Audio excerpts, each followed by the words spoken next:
Ciao, sono Andrea, siamo a Casal Palocco, un quartiere di Roma Sud, tra l'Euro e Ostia.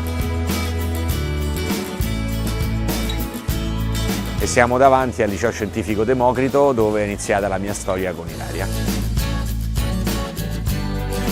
Siamo stati da subito una coppia molto consolidata, abbiamo precorso un po' i tempi, la nostra volontà era quella di passare insieme ogni momento, per questo anche all'interno della scuola venivamo visti come una coppia di riferimento. La storia con Andrea continua per tutto il periodo universitario e lì sono gli anni più belli, gli anni più divertenti, di maggiore spensieratezza.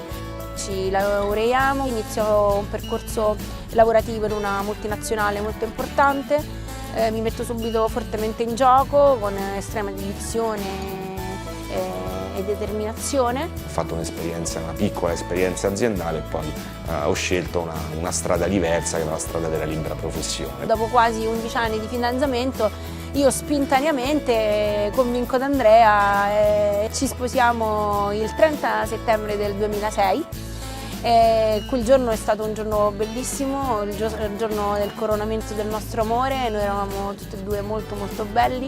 Il primo figlio arriva quando noi abbiamo 32 anni, Tommaso, e chiaramente voluto, un evento fantastico, un miracolo, è il miracolo della vita fondamentalmente. Da un lato è la cosa più bella del mondo forse, per chi è genitore ovviamente, e dall'altro la coppia, dopo che aveva subito quella prima, diciamo, botta lavorativa, no? Quindi c'era quell'individualismo lavorativo dove la coppia veniva un po' tralasciata, un po' messa da parte rispetto all'affermazione personale, adesso arriva il figlio. A questo punto la coppia è quasi inesistente. Torno ai 5 mesi di Tommaso, torno al lavoro, per cui torno in una realtà lavorativa che mi aveva dato tanta soddisfazione precedentemente, ma il ritorno è stato devastante, quindi tutto quello che avevo costruito mi è stato tolto, mi venne tolto, e questa cosa io la accusai molto, talmente tanto da deprimermi, da portare tutta questa sofferenza all'interno della casa. Comincio ad essere molto accusatrice, molto dura anche con Andrea, colpevolizzandolo senza che lui sapesse poi alla fin fine, perché all'epoca, devo riconoscere, non avevamo assolutamente gli strumenti per comprendere quello che ci stava capitando. Dopo qualche anno, in coincidenza con l'idea di avere un secondo figlio, 3 eventi pesantissimi, tra cui la fuoriuscita del lavoro di Ilaria dall'azienda per la quale lavorava, un cambio di casa, trasloco, dei lavori che ci portano a vivere 1 anno e mezzo a casa dei miei suoceri, fanno sì che c'è una bomba esplosiva interiore da parte di entrambi, ma sicuramente mia, che mi fanno pensare che la mia vita così come la sto conducendo non va più bene, non è giusta, non è esatta, potrei pretendere di più, potrei aspirare a qualcosa di meglio e quindi decido di separarmi da Ilaria. Pensava sicuramente che il nucleo familiare non fosse più il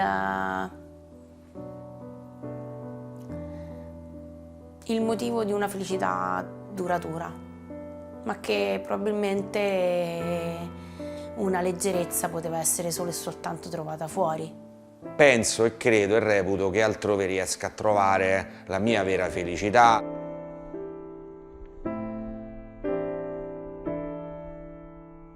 Mia moglie decide a questo punto di arrivare a una separazione vera, legale. Per cui ci troviamo a quel tavolo insieme ai nostri legali che ci chiedono di firmare, ma fortuna, fato, destino, manca un documento, per cui ci rivediamo fra una settimana. Uscendo da lì io guardo lui e dico: Andrea, scusa, ma ci vogliamo andare a mangiare una cosa? Stranamente eravamo tra lo scombussolato e il rilassato. Durante il pranzo Ilaria dice: vabbè, ma se ci dovessimo riprovare, che dici? Siamo pronti, non siamo pronti? Io in effetti avevo timore, avevo paura di ricadere esattamente nella situazione pregressa. E io gli dico: scusami, ma Non siamo più quelli di prima, abbiamo comunque in un modo o nell'altro per i nostri figli acquisito degli strumenti nuovi. Potremmo provare di metterli per la prima volta realmente in campo questi strumenti, utilizzarli concretamente in maniera seria, no? Come abbiamo fatto finora. Facciamo una prova, tanto non ci costa niente, non perdiamo nulla, anzi se dovesse andare bene quantomeno avremmo fatto felici i nostri figli. Avevo comunque una voglia di riprovare e di ricominciare, per cui ho voluto dare tanta fiducia a Ilaria, nel senso per come erano andate le cose, quindi due persone rinnovate, cioè fiducia a me stesso e fiducia a Ilaria, e dissi di sì. E cominciamo a rivederci in casa piano piano, a volte veniva a pranzo, a volte si tratteneva un pochino di più con i bambini e io un giorno salgo, metto a dormire i ragazzi, scendo e vedo lui addormentato sul divano e ho pensato tra me e me, ma se non lo amo io quest'uomo, chi lo può amare veramente? E ancora mi emoziono a pensare, a ricordare queste cose. Tutto questo è stato possibile grazie al percorso che abbiamo fatto con la nostra familiarista Laura, che ci ha guidato. È stato un periodo molto sofferto anche la ricostruzione, più di una volta, soprattutto poi Ilaria pensava di cedere, perché finché non mi perdonava rimaneva un astio di un evento passato e non riusciva a guardarmi con gli occhi dell'amore e basta. Pertanto finché non c'è stato quell'atto di fede è stato molto, molto complicato andare avanti e ricostruire. In effetti poi siamo in un matrimonio più un matrimonio del primo. Penso che entrambi possiamo affermare che è stato uno degli anni più belli della nostra vita familiare.